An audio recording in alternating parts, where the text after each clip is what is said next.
Yes, guys, so we're underneath this 1.5 Tiguan, right? This is a good one, so I wanted to bring you along for this. I'm doing it on the DJI as well, so it should be all nice and smooth.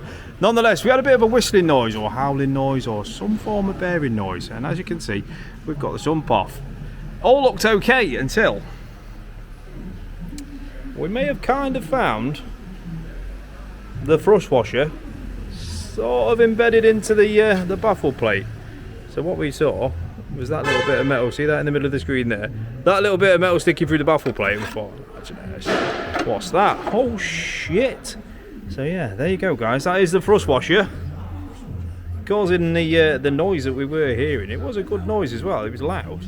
Obviously that shouldn't be there, and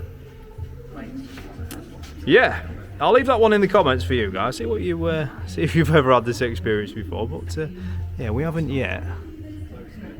But one last look at the engine. Absolutely good up there. Yeah, should all be one piece, guys.